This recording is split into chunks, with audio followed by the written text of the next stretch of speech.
to share with people who aren't able to attend today.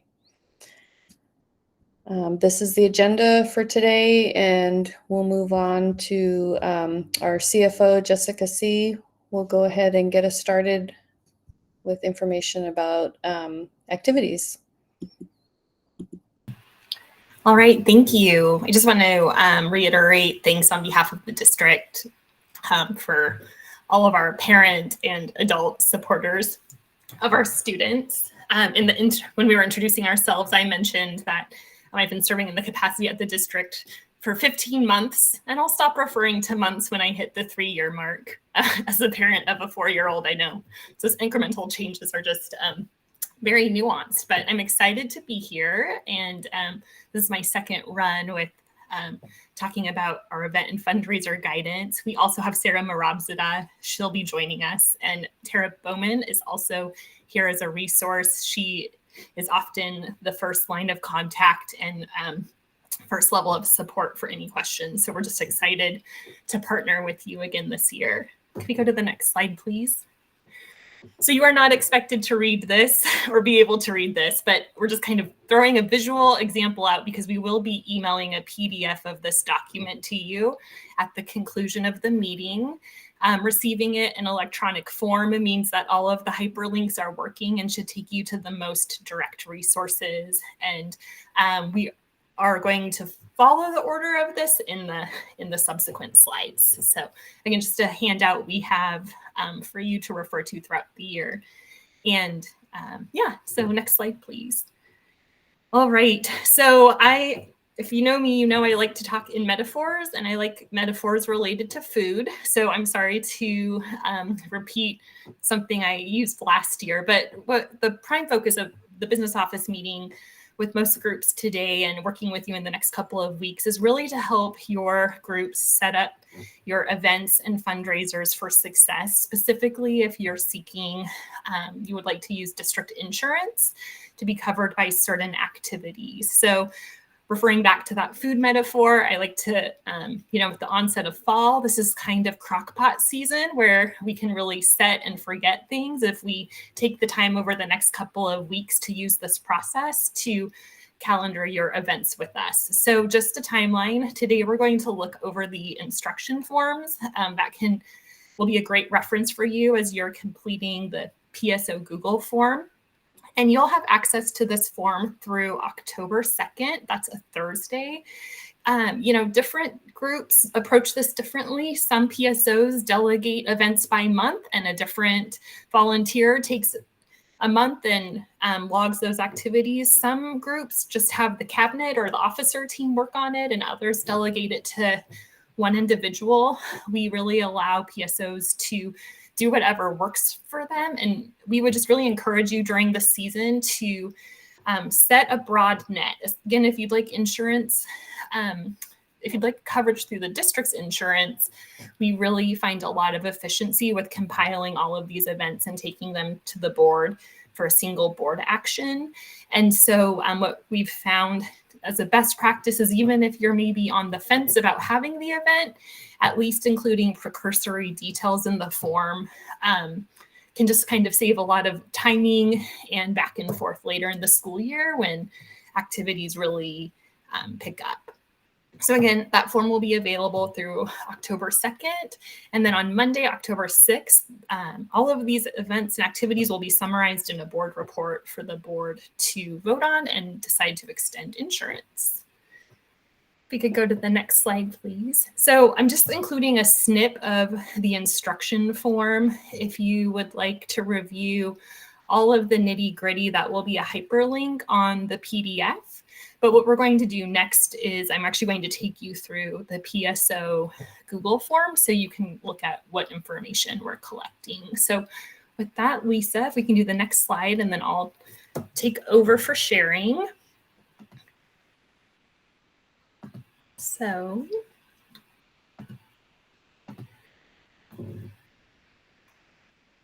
all right, so can I get a thumbs up from someone that you can see the form okay? Awesome, thank you so much. Okay, so this is our Google form, which you'll complete. And we're just going to go scroll through it really quickly. Well, not too quickly. We want it to be helpful. So again, we just have a summary of the important dates. Responses will be going to Tara. So if she comes across anything, like maybe some potentially conflicting info or just something that catches her eye, she'll be the one working with you to kind of just clarify those items. The form starts with taking the individual's email who's completing the form, and then we ask you to select whichever organization you're submitting information on behalf of. And then we finally just ask for your first and last name. So I love this form. Tara's done a great job over the years finessing it. We have those instructions here if you would like. You can click on the hyperlink and review those. Let me go back and start sharing again.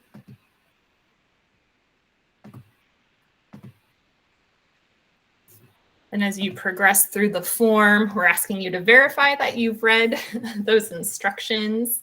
Here's a friendly reminder of activities that are prohibited. They're either excluded by the insurance carrier that we work with, or other board policies or matters of compliance have indicated that those aren't favorable activities for our youth to be participating in. So it's just a great idea to review these. Sometimes someone, like if you're running into an issue like, let's say a dunk tank, there are alternatives to that actually kind of create the same effect but don't have the same risk. So if you would just like some help with troubleshooting or brainstorming alternatives, we're happy to help. And especially we would reach out to Jarvis Gomez, who could also use his experience to make some recommendations. So next item is you're just confirming that the activities you're submitting are in alignment with our allowable activities. And then next you'll have an opportunity to upload your form. So again, I apologize, I'm gonna have to toggle back and forth a couple of times. So you can either use this form,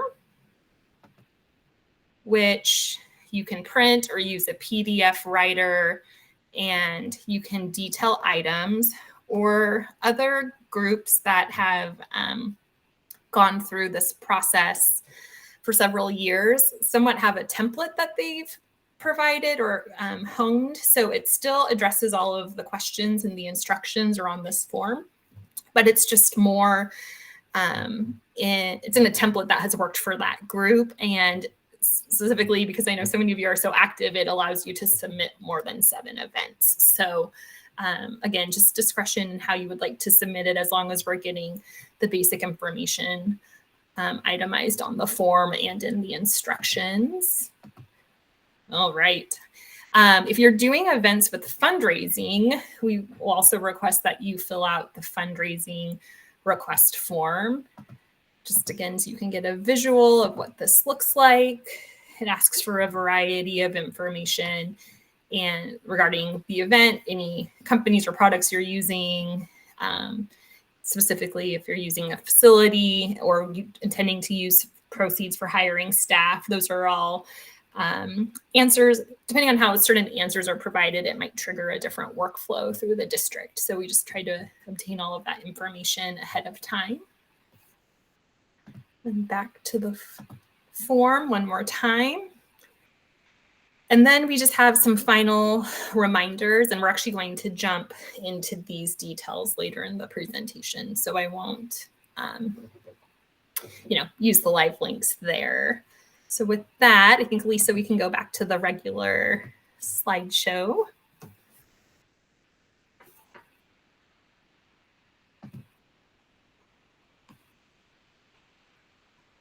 Yeah, so we've also dropped some PDFs in the chat too, if that is helpful.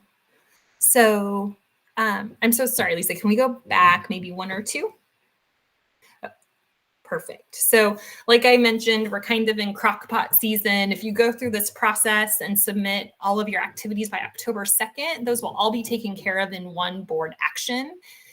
And if it happens, it's, If you have other events, like whether it's a great idea or an emerging need and something happens throughout the year and you'd like to do an additional event and you would specifically like to request district insurance, you just need to reach out to Tara at the contact information and provide these forms just on a case-by-case basis. So again, it's going to, instead of using the Google form, you'll submit copies of the PSO form and the request for certificate of insurance. We could go to the next slide. And then if you have a fundraising component, we just need a third item, which is that fundraising form. And again, I say reach out to Tara, and that's through the TTSD business office email. So that is our fundraising and event process. I think if we go to the next slide, I'm going to hand it over to Sarah, who has a couple other items to share. Good afternoon, everybody. Happy fall.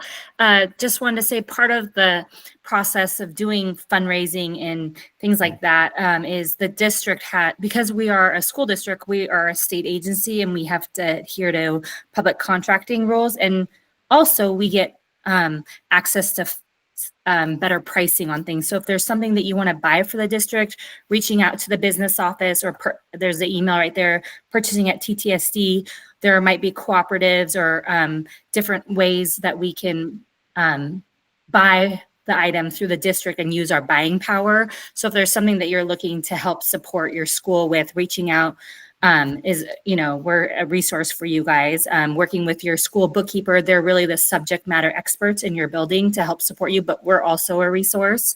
On our district website, we have a preferred vendor list with contracts that we already have on hand, certain vendors that we use multiple times throughout the year. We try to get a district contract already in place so that each PSO or each school doesn't have to do it. An example of one is a coffee cart. We like to support our teachers, and so coffee carts is one of those that we have. It doesn't mean it's the only vendor that can be approved. It's just ones that we have in place. There's also food cart vendors and things like that.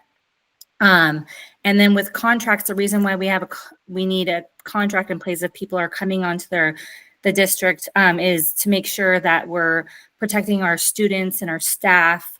One of the things we review is that they have adequate insurance. A vendor, even if they could accidentally hit one of our buildings or damage something in our building, and that's one of the reasons why we check for adequate insurance. There's some screening requirements that we have. Again, your bookkeeper can help and Tara can help with getting contracts in place, and we're here to support you. And that's about it. Thank you.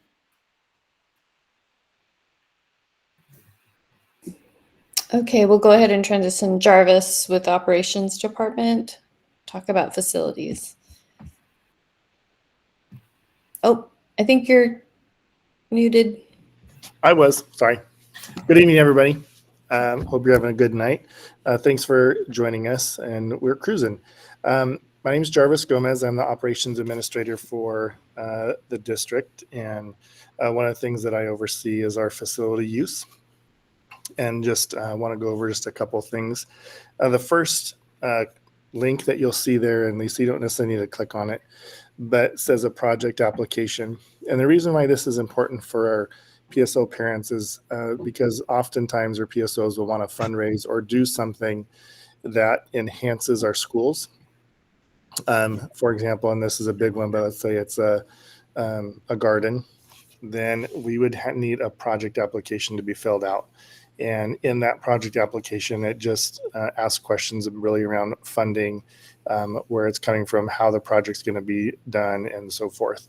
And so it's really important that if you are wanting to do something that is going to enhance our school properties, that a project application is complete. And then the next link there is our facility use for PSO events. And that's a document that is very, very important. Because that's how you schedule your events throughout the year, generally through one of the secretaries at your schools that can put the date in what we call Mozevo. It's just a computer program to reserve space. And just I'm going to highlight a couple things that are in that document that I think are pretty important for you to know. All of your meetings, all monthly PSO meetings or art literacy will be staffed at no cost. And when I say staffed, that means that custodians are there to make sure that lights are on and bathrooms are taken care of and so forth. So anytime you have your PSO meetings, that's taken care of. Also, 3 of your events, things like carnivals, movie nights, that sort of things, that go beyond 6:30 Monday through Friday are also covered. So there's no cost to the PSO. However, if you go beyond those 3 events, then there is a cost for generally custodial to make sure that the space is cleaned up and so forth. And then I would say if there's really large events, like things get really, really big, then we need additional support with custodial staff, then we would also need to charge for those. I think I'll stop there because I don't want to overwhelm you with all the things, but that document is super important in the end. You can go next. Okay. Okay, it's me again. One of the other things I oversee is nutrition services. And I want to bring attention to what's called Smart Snack. And I think people that have been around for a long time probably understand what that is. But according to ODE, Oregon Department of Education, and some federal requirements, the food that we serve to our students during the school day has to meet what is called Smart Snack requirements. And that's from a health standpoint. We cannot, when I say during the school day, we cannot serve anything that is competitive during the school day. So if somebody wants to do a fundraiser and sell something during the school day, we actually can't. It has to meet the Smart Snack requirements. You can go to the next slide, Lisa.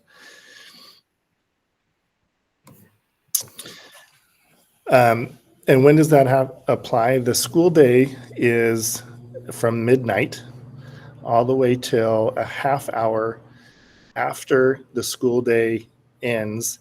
And that includes the extended part of the school day, meaning if there are clubs, athletics, practices, band, it goes 30 minutes after that last activity.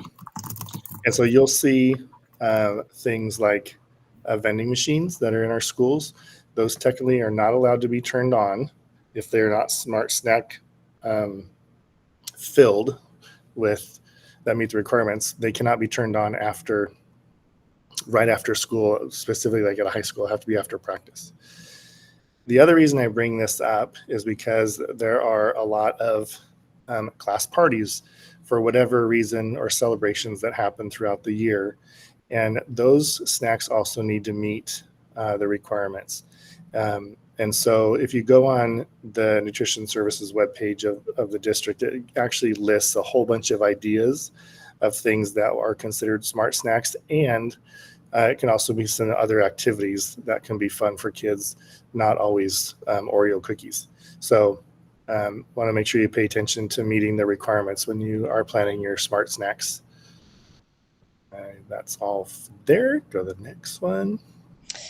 I think that's all the slides I have for you. Perfect. And the only things I did want to offer up for questions, I didn't see any hands raised, but if there's anyone who has a question for Jarvis or for Jessica from previous presentation, you're welcome to ask now before we move along.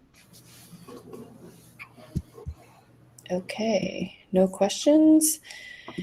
And Susan Bernard was not able to be with us this evening, but I wanted to just share this slide, basically remind people that when you're doing fundraising, where there will be things that will be purchased that are technology related, to just remember that there are some guidelines that the district has for making purchases in order for the technology department to be able to support whatever equipment, devices that are purchased. So just keeping that in mind, this slide covers that.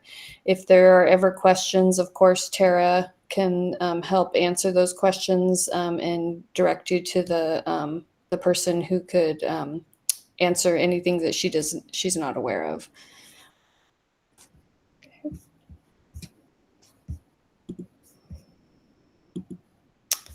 Okay. And so we just wanted to, I don't know if Zinya's here this evening, but we also, if she's not here, I'll go ahead and just cover that we wanted. Are you here, Zinya? Oh, okay. Just want to remind our community about our non-discrimination policy. It's on our website. And just in regards to hiring and working with our community, this information is available to you. And if there are complaints that need to be filed, you can reach out to the coordinators that are listed on this page. If you have concerns or questions ever, you can also reach out to them for staff and our community.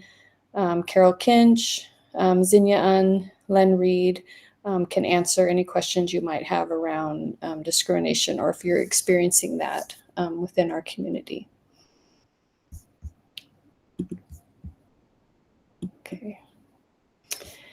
And then I'll hand it off to our Director of Communications and Community Relations, Alex Pulaski. Thanks, Lisa. Yeah. So I'm Alex.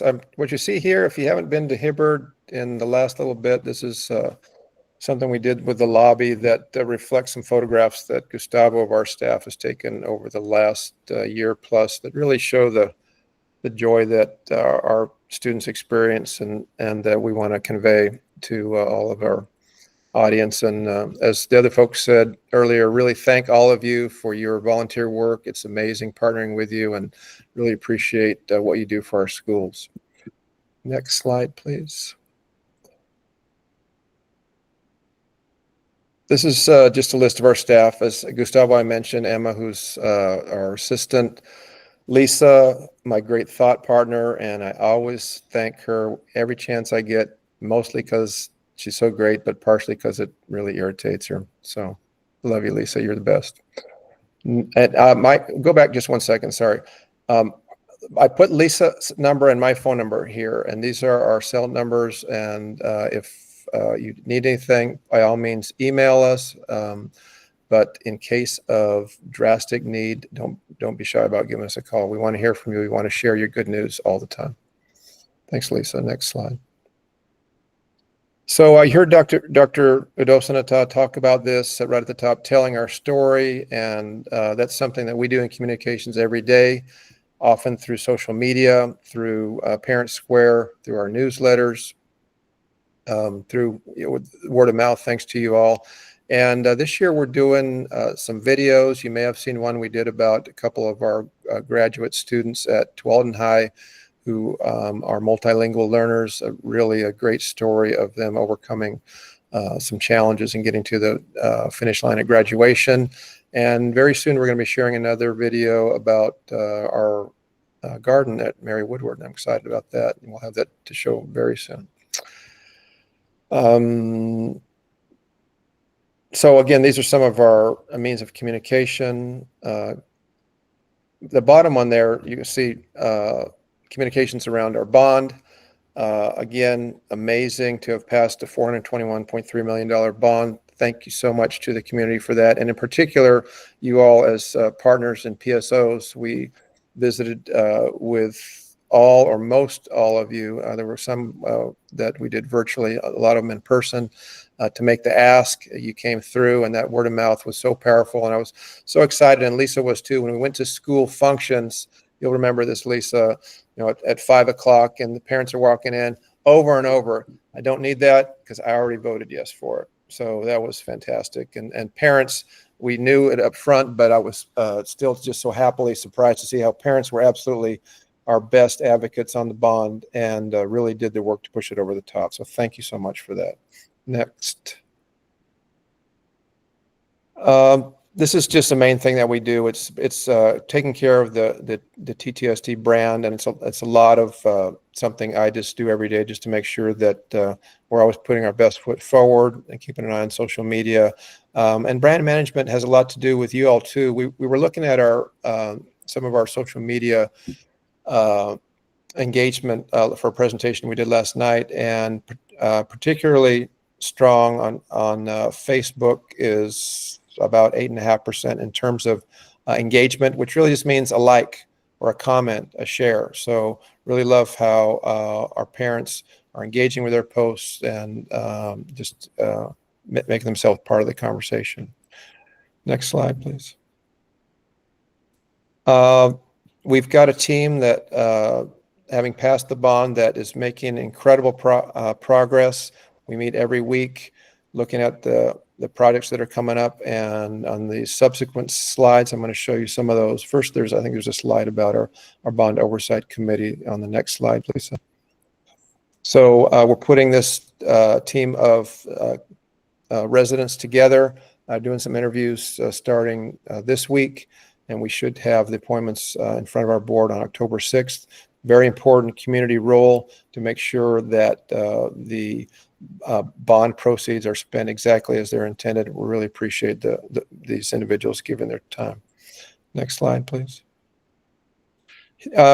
We got a few things done already, and they include some carpeting and some windows. I've been just so happily surprised to see, inertia is such a powerful force that I thought it would be months and months and months before we got anything going. And in fact, within the space of a few weeks, we're already doing projects. You saw as part of the, briefly as part of the technology slide, we've already, it didn't delineate the details, but we've already, and I just learned of this last night, bought enough devices for roughly half of our students, about 5,500. We've got devices for new devices for all of our middle school students, 3 of our elementary school students, as well as our incoming 9th graders. And so technology was a big part of the bond, something that sometimes gets lost in the shuffle because we think of construction. But here in our district, technology and curriculum are paid for through bond proceeds, and I'm really glad to see those being put to work already. Next slide. Fowler is the big project as part of the bond. Roughly $125 million ballpark, because we never know exactly what construction costs are going to be, dedicated to, we're going to take Fowler down. Well, first we're going to build Fowler, then we're going to take down the current one. Thank you for that smile, Lisa. So build a new one, take down the old one. Right next to it. And we've engaged a firm, it's Brick Architecture. They're out of Portland. They're great partners. They have a great track record, and they're already working on some community engagement pieces that will start at Fowler later in October. Next slide. After Fowler, the bigger pieces of the puzzle are related to 4 of our elementaries. That's Bridgeport, Byram, Durham, and Mary Woodward. We're excited about that. Those are already starting to take shape. The architect team is meeting with our principals, and later we'll do some community engagement around shaping what those projects are going to look like. And they'll be, yeah, we're already rolling. They won't get done until 28 and 29. I can't read the type there, but it's going to be a few years till they're done. But work is going to be starting. The planning work is already taking place. Next slide. This is a big one too. As you'll know, if you're familiar with Deer Creek, there are not doors on the classrooms. That's been a concern. The bond's going to take care of that. So that's planned for summer 2026, and that's going to address that safety concern there at Deer Creek, as well as some smaller projects there. Next slide. This is a restroom project taking place outside at, as you'll see here, both Tualatin and Tigard High Schools. That's a conceptual drawing. It may not look exactly like that. These are really not built for beauty. They're built for utility. And those are expected to be put up next summer as well. Next slide. Here's one you might be interested in, which is that of our elementaries, 9 of the 11, not Templeton, which got a new one, and not Rutkin, which got the whole package, brand new school with a brand new playground. But all of our other elementaries are going to be getting a new playgrounds. That planning work has started. There's going to be engagement with each of our campuses, and the timeline that I was most recently told for getting it done was about 12 to 18 months, perhaps a little longer.